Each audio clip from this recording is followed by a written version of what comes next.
Assalamualaikum warahmatullahi wabarakatuh. Pada video kali ini kita akan membahas tentang cara menyusun laporan rugi laba. Pada penyusunan laporan rugi laba di sini, ini kita ambil formatnya. Jangan lupa tulis nama perusahaannya, nama laporan keuangannya, kemudian periodenya. Oke, lanjutan dari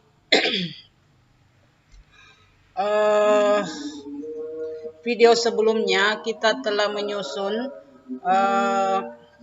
kertas kerja dengan dua metode, yaitu kertas kerja dengan metode ikhtisar rugi laba dan kertas kerja dengan metode HPP. Nah, untuk menyusun laporan rugi laba, kita mengambil data, kita ambil datanya dari laporan kertas kerja. Yang kita ambil di sini adalah untuk laporan kertas kerja dengan metode ikhtisar rugi laba. Kita pakai kertas kerja dengan model ikhtisar rugi laba. Oke, kita mulai masukkan. Untuk memasukkan laporan rugi laba di sini, untuk menyusun ini, kita sudah mengetahui bahwa akun yang terdapat di laporan rugi laba itu ada, yang pertama itu ada penjualan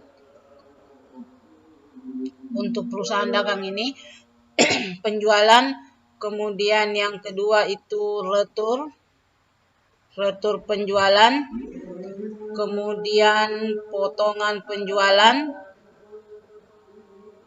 kemudian begitupun dengan yang keempat yaitu pembelian,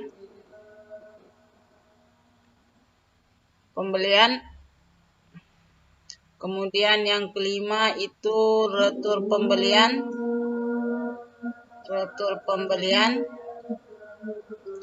kemudian yang keenam itu potongan pembelian.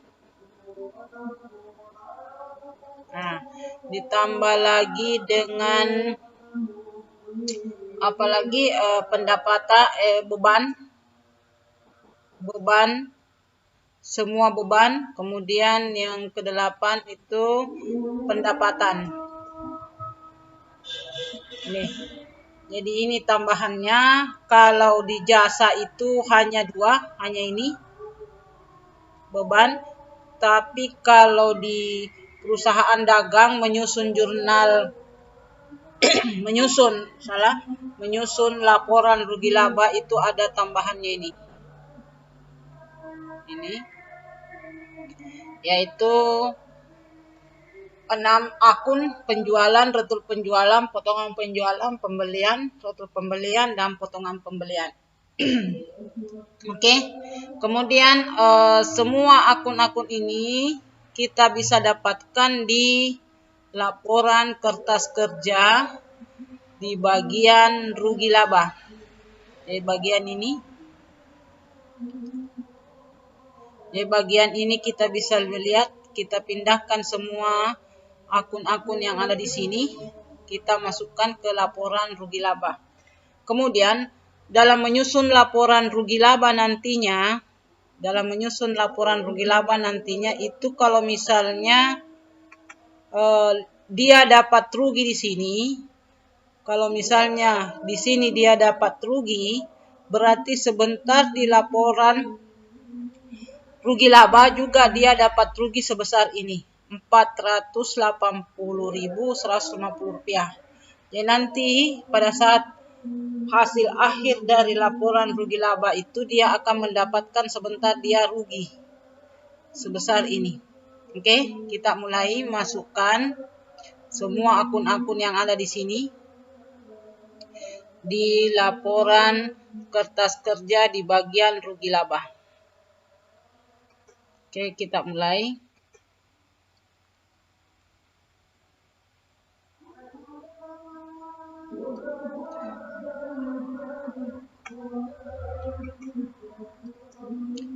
Kita hapus dulu.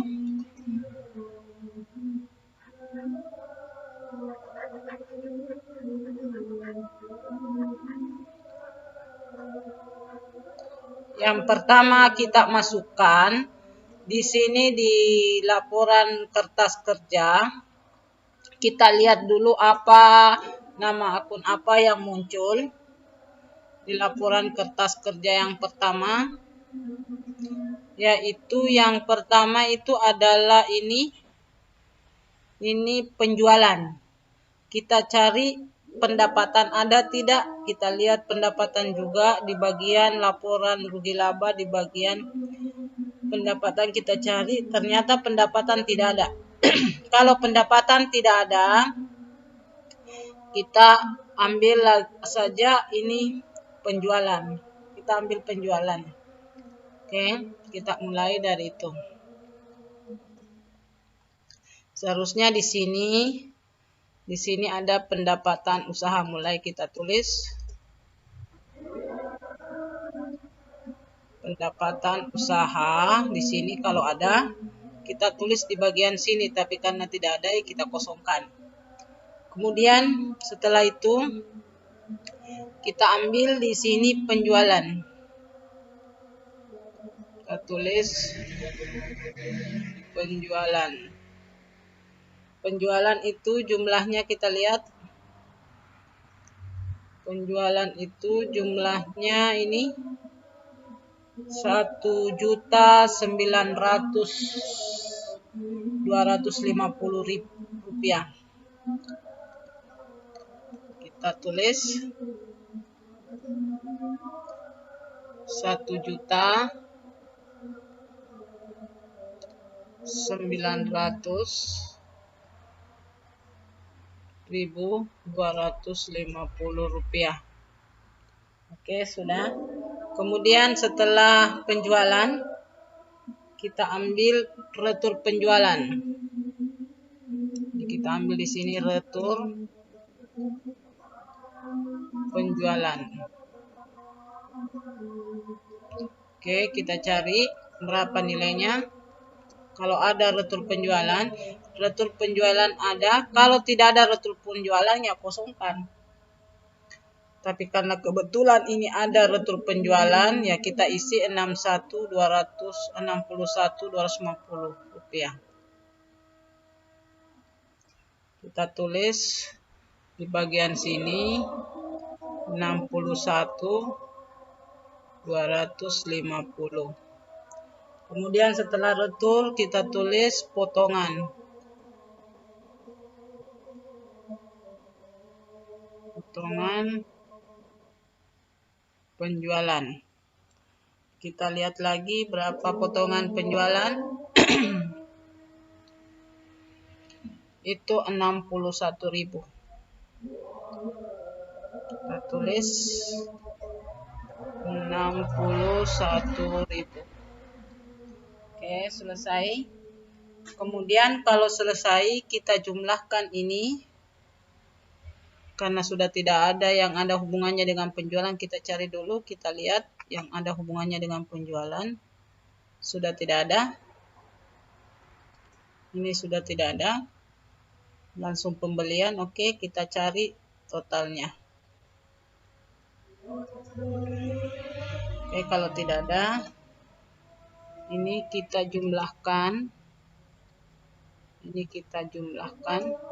Sebenarnya ciri-ciri akuntansi itu tidak perlu pakai tanda tambah. Kalau tidak ada tanda tambahnya, berarti itu adalah dijumlahkan. Kalau ada, kalau dikasih dalam kurung, berarti itu adalah dikurangkan. Berarti ini tambah 61.250 ditambah 61 itu dapat 122.250. Oke. Penjualan untuk mendapatkan penjualan bersih, penjualan itu dikurangi dengan retur dan potongan penjualan. Berarti ini kita jumlah. Dikurangi berarti kasih dalam kurung. Kalau mengurang, berarti itulah penjualan bersihnya. Berarti penjualan bersih sama dengan ini penjualan dikurangi dengan retur dan potongan.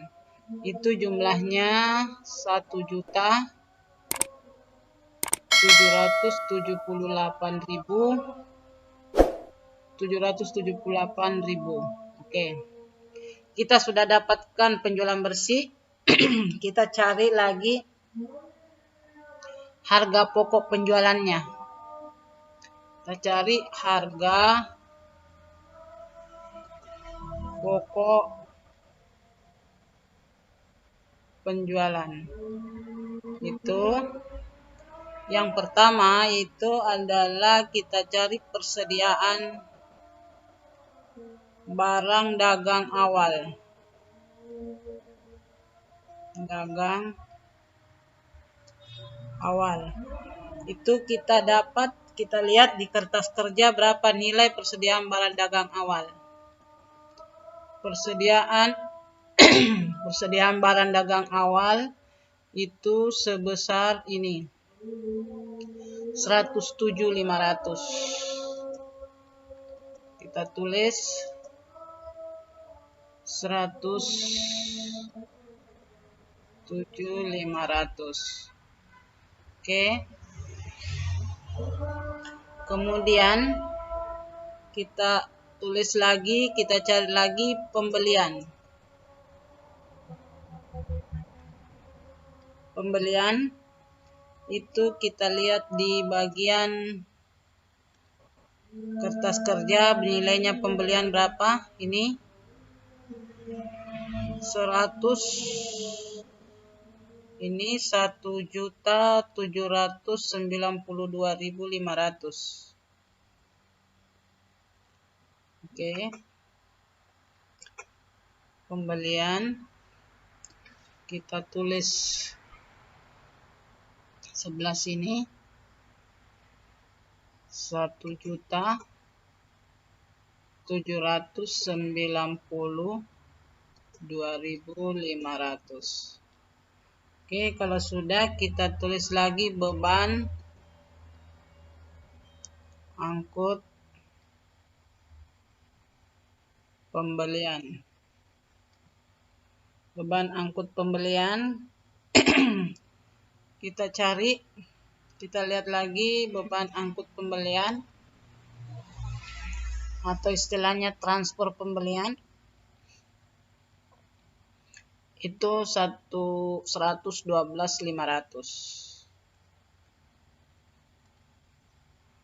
112.500. Kalau misalnya di sini ada beban angkut penjualan, berarti itu menambah. Kita tambahkan di sini, bukan mengurangi. Kalau penjualan di sini, kalau penjualan itu kalau ada retur dengan potongan untuk mencari penjualan bersihnya, berarti penjualan dikurangi dengan retur dan potongan. Tapi kalau misalnya diketahui juga ada di kertas kerja, misalnya ada beban angkut penjualan, berarti untuk mencari penjualan bersihnya itu penjualan dikurangi retur penjualan, dikurangi potongan penjualan, ditambah dengan beban angkut pembelian. Atau bisa juga kalau misalnya mencari penjualan bersih, itu misalnya didapat itu dari penjualan dikurang, bisa juga langsung ditambah kalau ada misalnya beban angkut penjualannya ditambah beban angkut penjualan dikurangi retur penjualan, kemudian ditambah dengan potongan penjualan. Ini rumus. Ini rumus untuk mencari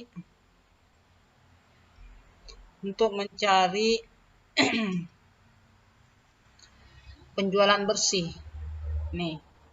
Jadi kalau mencari penjualan bersih, penjualan ditambah beban angkut penjualan, kemudian dikurangi dalam kurung retur penjualan tambah potongan penjualan.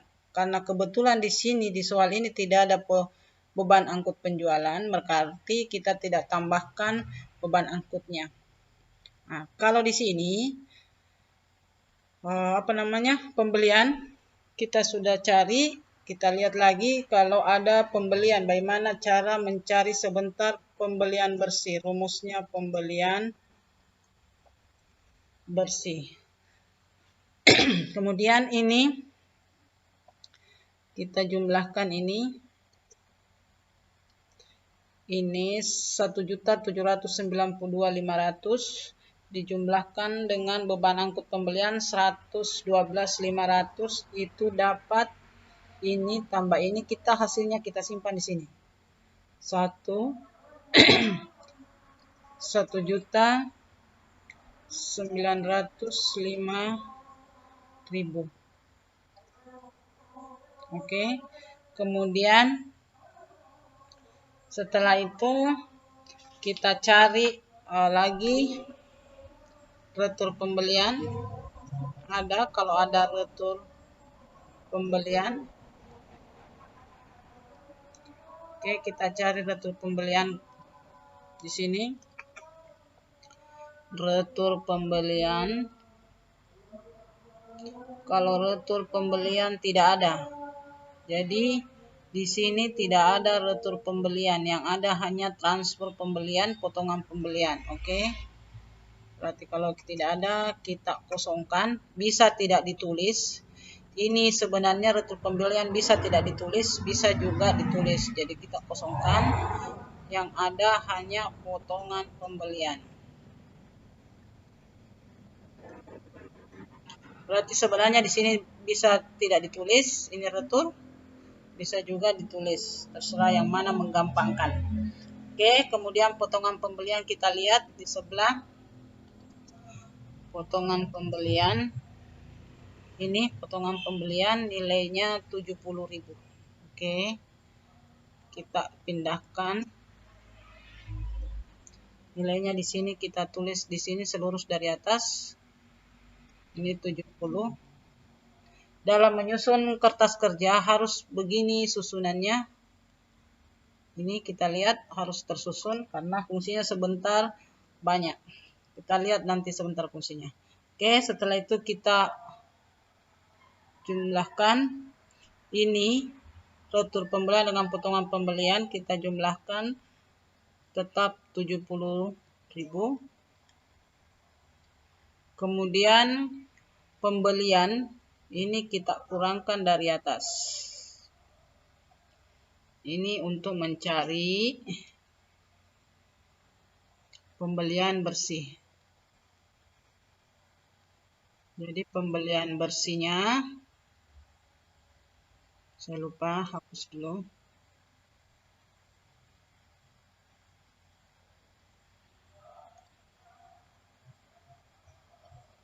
Berarti di sini pembelian bersih kita tulis ini dapat, karena dalam kurung berarti dikurangkan, berarti nilainya sebesar 1.835.000. Ini 1.905.000 dikurang 70.000 dapat 1.835. Berarti inilah pembelian bersih. Kalau begitu pembelian bersih rumusnya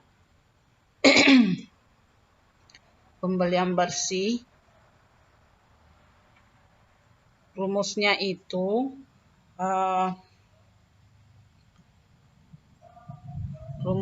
ini pembelian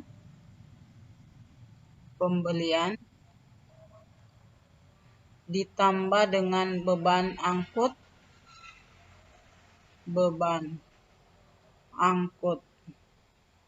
pembelian dikurangi dengan retur pembelian ditambah potongan pembelian. Nah, ini adalah rumus dari pembelian bersih. Jadi ini adalah pembelian bersih, ini penjualan bersih. Kemudian sudah dua rumus yang kita dapatkan dari menyusun laporan rugi laba. Oke. Kemudian setelah kita dapatkan pembelian bersih, kita jumlahkan ini. Jumlahkan ini 107 persediaan barang dagang awal dengan pembelian bersih itu kita jumlahkan, itu jumlahnya 1.942.500. Oke. Ini jumlahnya inilah yang dikatakan barang tersedia untuk dijual. Jadi ini nilainya barang tersedia untuk dijual 1.942.500. Kemudian kita cari lagi persediaan barang dagang akhir. Kita cari persediaan barang dagang akhir, berapa nilainya? Kita lihat di kertas kerja. Persediaan barang dagang akhir ini 150. Sebesar 150. Oke, kita pindahkan 150. Oke, sudah. Nah, kita jumlahkan lagi untuk mencari HPP-nya. Oke, ini karena ini persediaan akhir itu mengurangi dari barang tersedia dijual, itu kita kurangkan 1 juta barang tersedia dijual dikurangkan dengan persediaan akhir, itu dapat 1.792.500. Ini adalah harga pokok penjualan.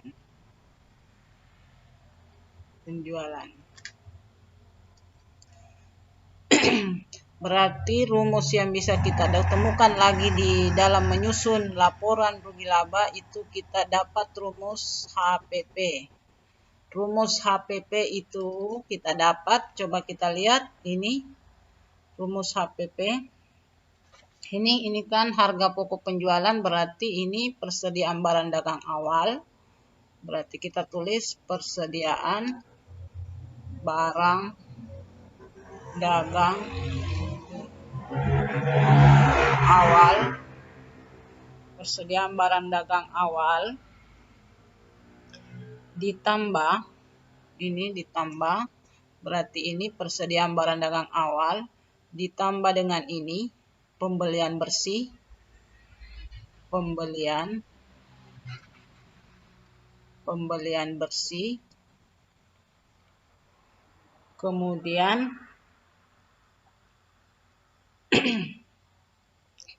ditambah dengan pembelian bersih, kemudian dikurangi ini tadi persediaan barang dagang awal, kemudian dijumlahkan dengan pembelian bersih, kemudian dikurangi dengan persediaan barang dagang akhir. Dikurangi dengan persediaan barang dagang akhir. Ini adalah rumus HPP. Ini pembelian, ini penjualan bersih. Kalau misalnya mencari HPP, nanti persediaan barang dagang awal, kemudian pembelian bersih tidak diketahui, maka cari pembelian bersihnya. Jadi kalau misalnya nanti ada soal yang mencari HPP, tapi yang diketahui hanya pembelian, bukan pembelian bersih. Berarti cari pembelian bersihnya dulu. Cara mencari pembelian bersih ini, pembelian tambah beban angkut pembelian kalau ada, dikurangi dengan retur pembelian dengan potongan pembelian. Oke. Kalau misalnya di soal ada returnya, ya kita tulis. Tapi kalau misalnya di soal tidak ada returnya, kita kasih 0 untuk mencari pembelian bersih. Oke. Sudah kita dapatkan HPP, kita garis untuk mencari laba kotornya. Tapi karena soal ini dia rugi, dari kertas kerjanya ini dia rugi, berarti bukan laba. Kita cari ruginya di sini. Berarti di sini kita cari ruginya. Berarti di sini dia rugi. Berarti ini, kalau dia ciri-ciri dia rugi, kalau misalnya lebih tinggi HPP dibanding dengan penjualan bersih. Jadi kalau lebih tinggi HPP dibanding penjualan bersih, berarti itu dia rugi. Tapi kalau lebih tinggi penjualan bersih dibanding HPP, berarti dia laba. Tapi karena ini lebih tinggi HPP dibanding penjualan bersih, berarti dia rugi. Berarti rugi kotor itu kita kurangi ini dengan ini, berarti dia dapat minus. Tapi minus tidak boleh, berarti pengganti minus itu dalam kurung. Berarti dalam kurung itu 1778 dengan 1792 dikurangi itu jumlahnya 14.500. Berarti sampai di sini ada lagi rumus yang kita dapat, itu mencari laba kotor. Mencari laba kotor itu rumusnya penjualan bersih dikurangi dengan HPP. Jadi ini penjualan bersih dikurangi dengan HPP. Ini harus ada dalam kurungnya. Oke. Sudah, kemudian kita sudah dapat rugi bersihnya. Kemudian kita cari lagi rugi. Kita sudah dapat rugi kotornya, kita akan cari lagi rugi bersihnya. Untuk mendapatkan rugi bersih, kita cari dulu, kita kurangkan dengan bebannya. Kemudian beban usaha titik 2. Kita cari pertama beban apa di kertas kerja. Beban yang pertama itu adalah beban gaji dengan beban sewa. Berarti beban gaji itu sebesar,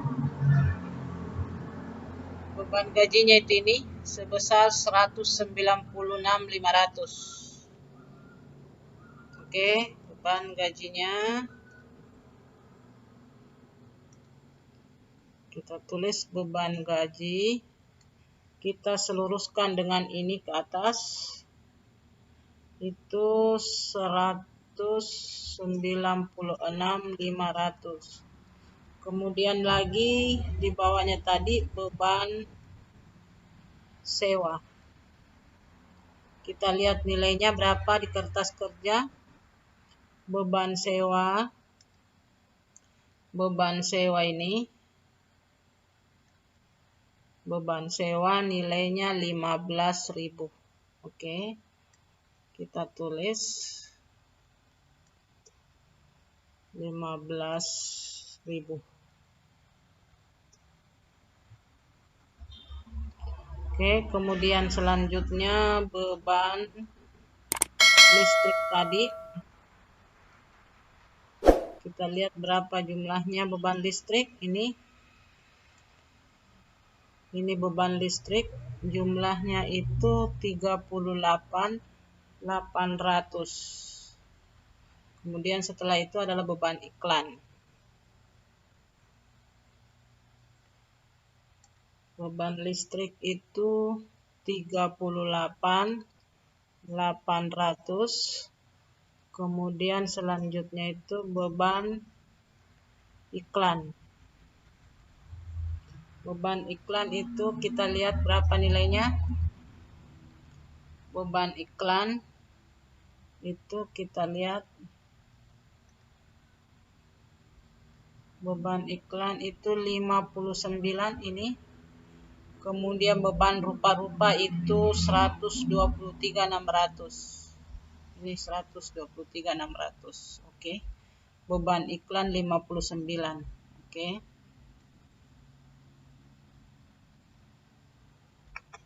Saya pindahkan. Beban iklan itu 59.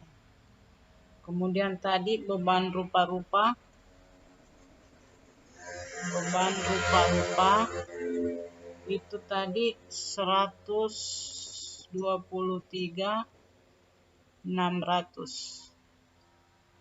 Oke, kita cari lagi beban apa setelah itu. Beban rupa-rupa. Setelah beban rupa-rupa ini beban perlengkapan dan asuransi. Beban perlengkapan dan asuransi, beban perlengkapan itu 12.000, asuransi 2.500. Oke. Kita kasih pindah.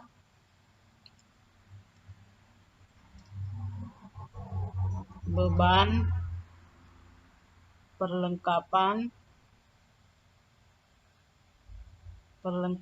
itu 12.000. Kemudian beban asuransi itu 2.500. Oke, kemudian kita cari lagi beban apa? Beban penyusutan dengan beban bunga. Ya, beban penyusutan peralatan dengan beban bunga. Beban penyusutan peralatan itu 12.250 dan beban bunga itu 6.000. Oke, kita tulis, kita pindahkan.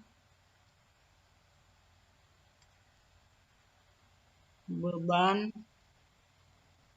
penyusutan peralatan itu 12.250. Kemudian beban bunga itu sebesar 6.000. Oke, kalau sudah kita jumlahkan semua ini, kita jumlahkan, kita tulis di sini jumlah beban usaha. Beban usaha itu jumlahnya harus dikurangkan dengan rugi kotor. Harus jumlahkan semua ini. Jumlahkan semua ini baru tulis di sini. Setelah saya jumlah ini semua, itu jumlahnya sebesar 465.650. Baru kita jumlahkan karena di sini rugi, di sini juga dia kurang, berarti harus dijumlah ini kurangnya, berarti dia di sini rugi. Rugi bersih dapat sebesar 480.150.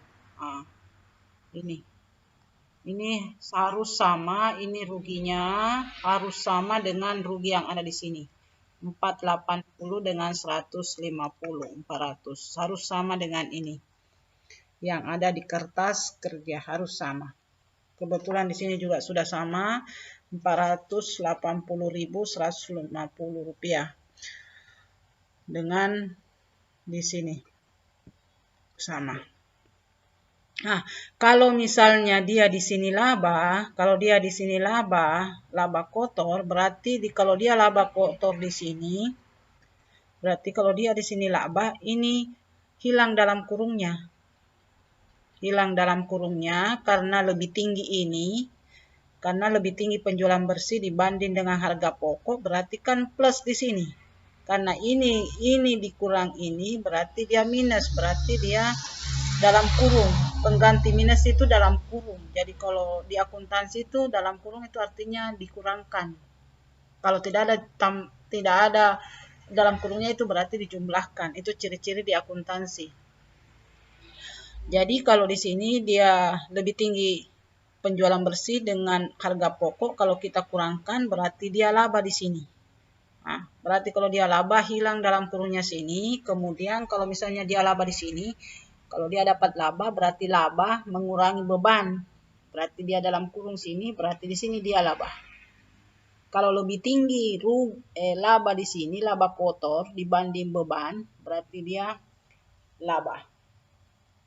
Kalau lebih tinggi, saya ulang satu kali lagi, lebih tinggi laba kotor di sini dibanding dengan jumlah beban, berarti dia laba. Dia laba di sini. Tapi kalau lebih tinggi jumlah beban usaha dibanding labanya di sini, berarti dia rugi di sini. Oke.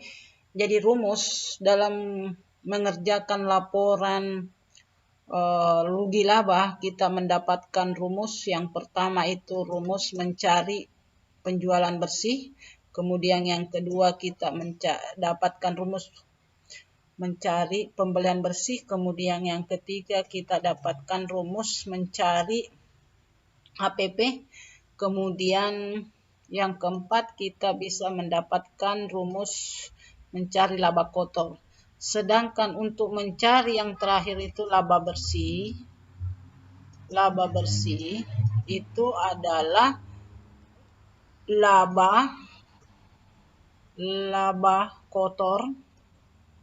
laba kotor dikurangi dengan jumlah beban usaha. Nah, ini ada 5 rumus yang kita bisa dapatkan di dalam menyusun laporan rugi laba. Oke. Untuk melihat secara jelas apa yang sudah kita susun hari ini, kita bisa lihat di sini. Nah, ini laporan secara mendetailnya. Saya hapus dulu.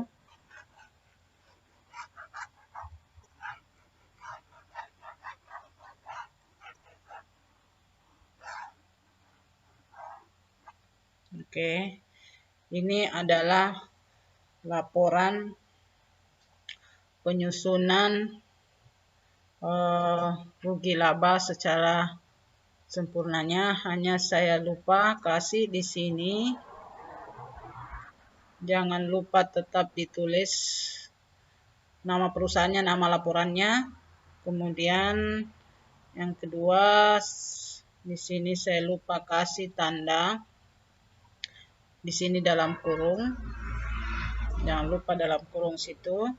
Kemudian di sini juga ada dalam kurung. Kemudian di sini juga ada dalam kurung, saya lupa. Ini. Kemudian di sini tidak ada minus tapi dalam kurung. Ini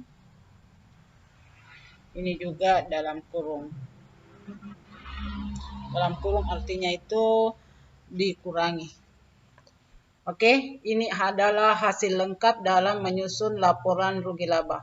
Terima kasih atas penelitiannya. Kita akan membahas pada video-video berikutnya. Oke, assalamualaikum warahmatullahi wabarakatuh.